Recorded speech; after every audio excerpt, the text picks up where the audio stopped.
Las historias más inquietantes no siempre provienen de leyendas antiguas o cuentos de terror. A veces emergen de los rincones más inesperados de nuestro pasado, escondidas en fotografías amarillentas que guardan secretos que jamás imaginamos. Hoy les traigo una historia que comenzó en 1893 en las calles empedradas de Salamanca y que 130 años después cambiaría para siempre la vida de quienes se atrevieron a mirar más allá de lo evidente. Si te gustan las historias que desafían la lógica y te mantienen despierto por las noches, no olvides suscribirte al canal y activar la campanita. Cada semana traemos historias macabras que te harán cuestionar todo lo que creías saber sobre nuestro mundo. El frío de enero se colaba por las rendijas de las ventanas del archivo histórico de la Universidad de Salamanca. Carmen Delgado,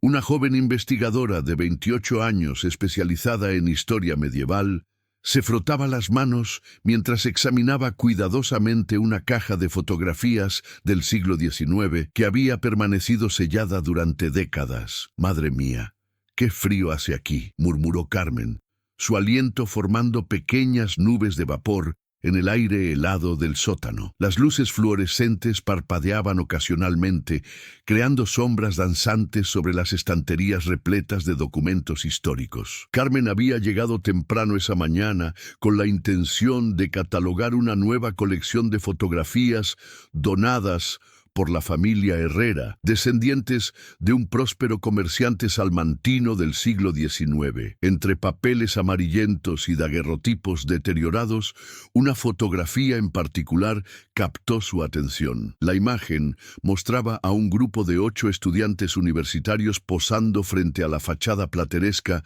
de la Universidad de Salamanca. La fecha inscrita en tinta desvaída en el reverso indicaba Promoción de Filosofía y Letras, mayo de 1893. Los jóvenes vestían elegantes trajes oscuros y corbatas altas, sus rostros serios reflejando la solemnidad típica de las fotografías de la época. Carmen acercó la fotografía a la lámpara de escritorio, ajustando sus gafas de montura dorada. Algo en la esquina inferior derecha de la imagen le llamó la atención. Una sombra difusa, apenas perceptible, parecía sobresalir del grupo principal. «¡Qué extraño!», susurró, entornando los ojos.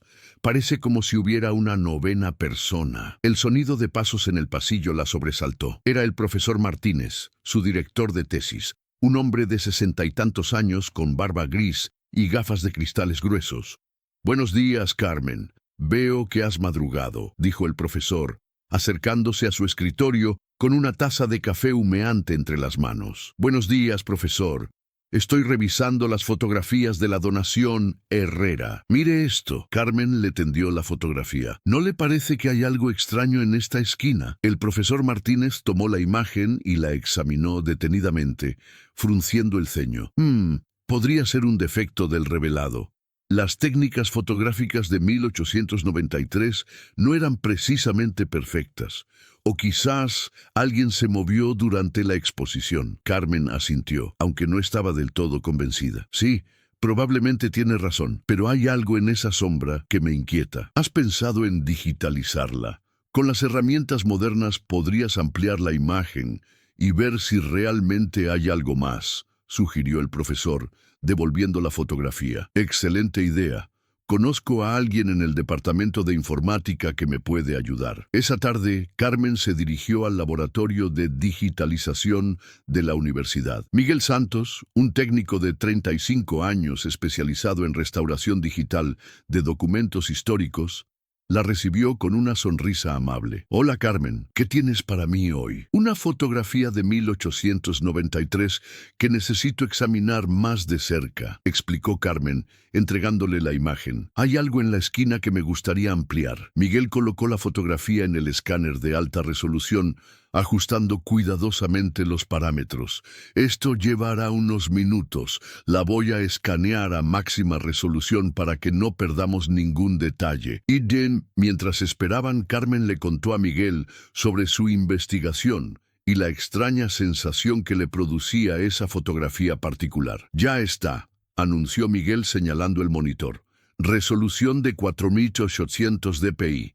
Ahora podemos ampliar cualquier sección sin perder calidad. Carmen se inclinó hacia la pantalla mientras Miguel navegaba hacia la esquina inferior derecha de la imagen. Con cada nivel de ampliación, lo que inicialmente parecía una sombra difusa, comenzó a tomar forma. «Dios mío», susurró Carmen llevándose la mano a la boca. En la esquina de la fotografía, parcialmente oculta detrás del último estudiante del grupo, se distinguía claramente el rostro de una mujer joven. Su expresión era inquietante, los ojos muy abiertos, la boca ligeramente entreabierta, como si estuviera gritando silenciosamente. Lo más perturbador era su vestimenta, un camisón blanco que contrastaba dramáticamente con los trajes oscuros de los estudiantes. «Esto no puede ser un defecto del revelado», murmuró Miguel, ajustando el contraste de la imagen. «Es definitivamente una persona». Carmen sentía un escalofrío recorriéndole la espalda. «Pero no aparece en los registros. Según la documentación, solo 8 estudiantes participaron en esa fotografía de graduación. Quizás era una estudiante también, pero no la incluyeron en los registros oficiales. Recuerda que en 1893 las mujeres tenían acceso muy limitado a la educación superior», sugirió Miguel, tratando de encontrar una explicación lógica. Carmen negó con la cabeza. «No, Miguel.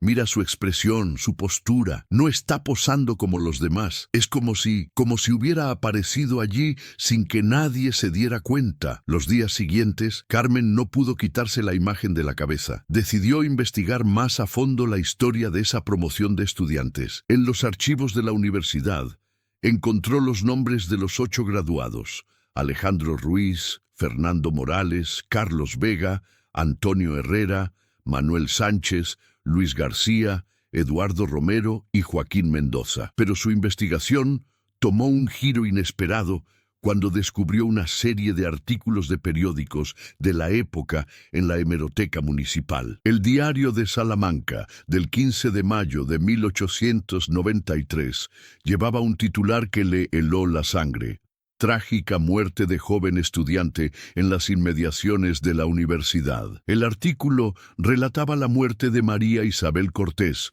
una joven de 19 años que había sido encontrada sin vida en un callejón cercano a la universidad la madrugada del 14 de mayo de 1893, apenas unas horas antes de que se tomara la fotografía de graduación. La causa de la muerte no estaba clara. Algunos testigos hablaban de un accidente, otros de circunstancias más siniestras. Carmen continuó leyendo, su corazón latiendo cada vez más fuerte. María Isabel no era una estudiante oficial, pero trabajaba como sirvienta en una pensión donde se alojaban varios de los estudiantes universitarios. Según el artículo, la joven había expresado en múltiples ocasiones su deseo de poder estudiar en la universidad, un sueño imposible para una mujer de su clase social en aquella época. «No puede ser casualidad», murmuró Carmen, comparando las fechas. La fotografía había sido tomada el 14 de mayo de 1893,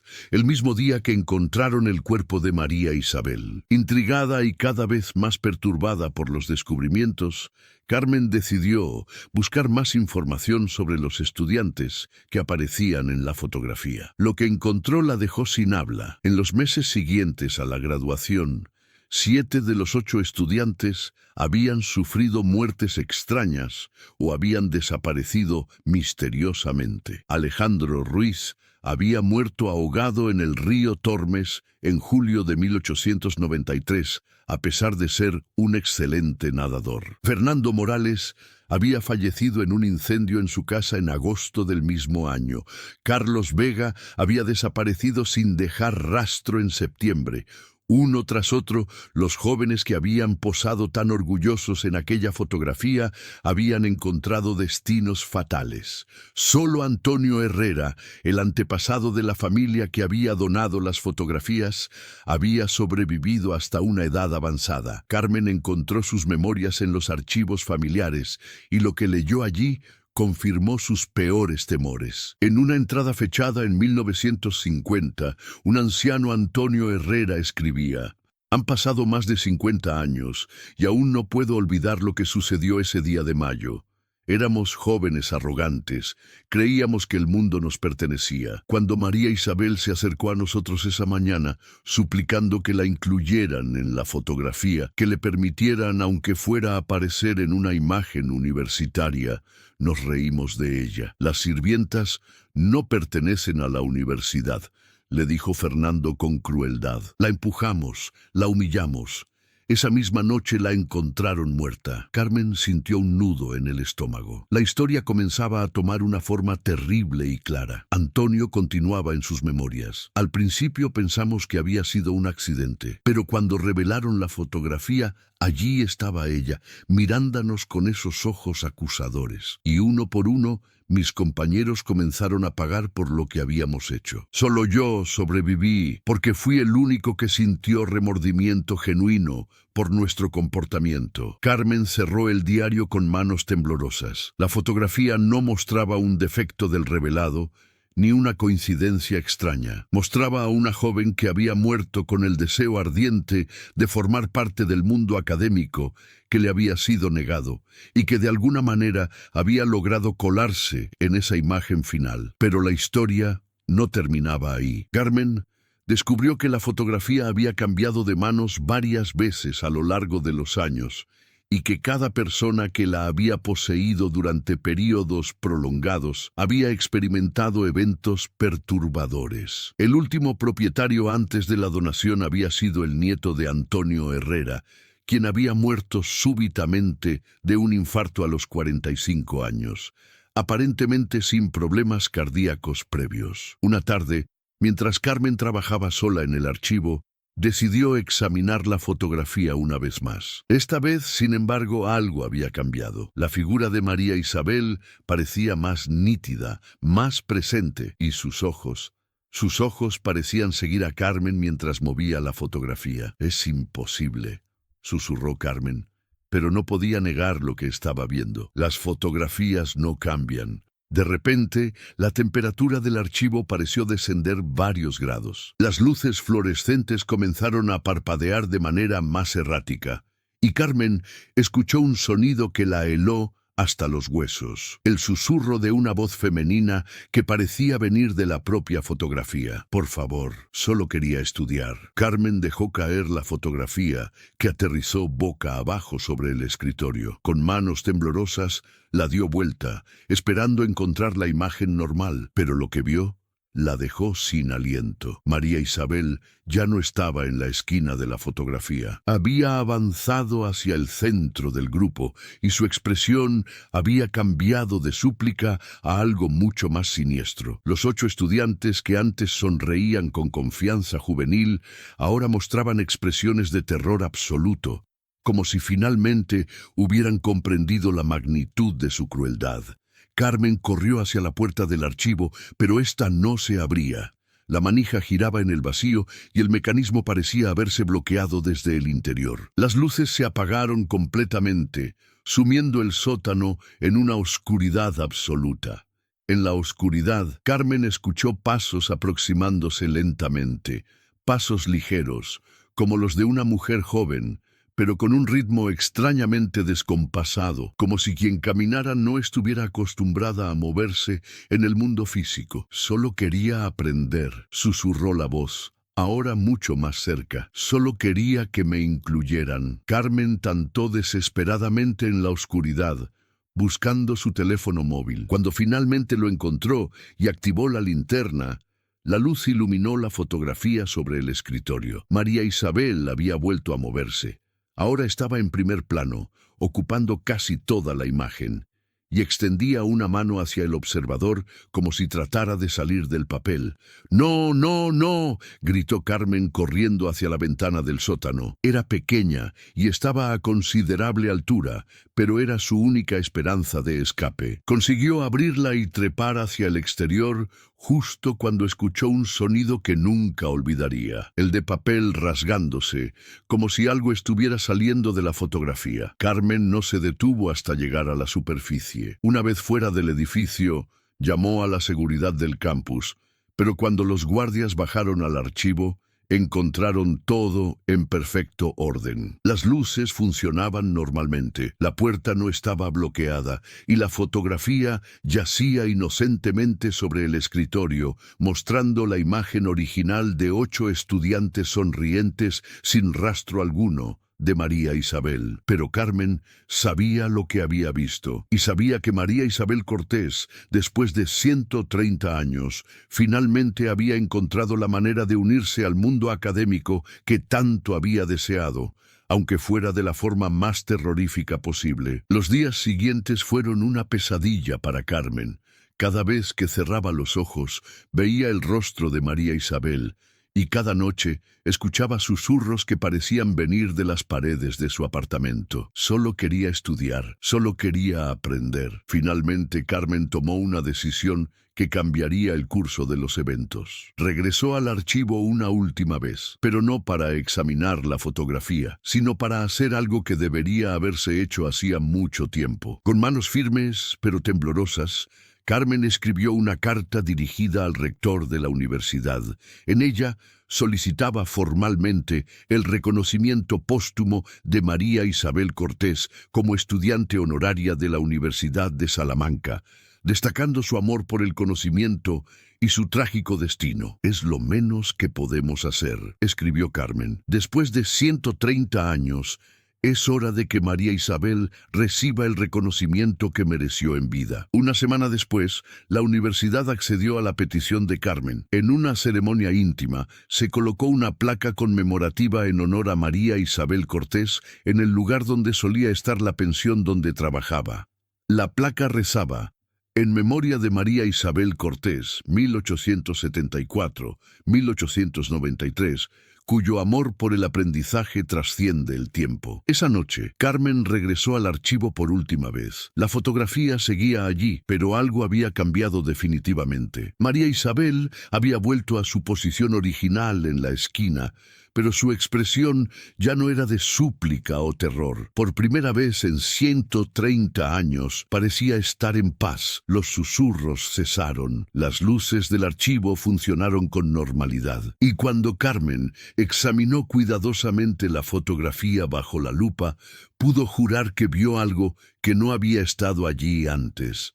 Una sutil sonrisa en el rostro de María Isabel, como si finalmente hubiera encontrado su lugar en el mundo académico que tanto había anhelado. La historia de la fotografía de 1893 se convirtió en una leyenda en la Universidad de Salamanca. Algunos la consideran una coincidencia extraordinaria. Otros, un ejemplo de cómo los deseos más profundos pueden trascender incluso la muerte. Pero Carmen sabía la verdad. Había sido testigo de cómo una injusticia de 130 años había sido finalmente corregida. La fotografía permanece en el archivo, catalogada y protegida, pero ya no causa perturbaciones. María Isabel Cortés, la joven sirvienta que solo quería aprender, finalmente había sido reconocida como parte de la comunidad académica salmantina. Y en las noches silenciosas del archivo, cuando la luz de la luna se filtra por las ventanas del sótano, algunos afirman haber visto una figura etérea caminando entre las estanterías, no con pasos amenazantes, sino con la curiosidad pacífica de alguien que finalmente puede explorar libremente el templo del conocimiento que tanto había deseado. Carmen continúa trabajando en el archivo, pero ahora con una comprensión diferente de su labor. Sabe que no solo está preservando documentos y fotografías, está guardando las historias de personas que, como María Isabel, merecen ser recordadas y honradas, sin importar cuánto tiempo haya pasado desde que dejaron este mundo. La fotografía de 1893 nos recuerda que la sed de conocimiento es una de las fuerzas más poderosas del espíritu humano, capaz de persistir incluso más allá de la vida misma. Y nos enseña que nunca es demasiado tarde para hacer justicia, para reconocer a aquellos que fueron olvidados o marginados por las circunstancias de su tiempo. En el archivo de la Universidad de Salamanca, entre documentos centenarios y fotografías amarillentas, La historia de María Isabel Cortés sirve como un recordatorio eterno de que todos merecemos la oportunidad de aprender, de crecer y de ser recordados con dignidad y respeto.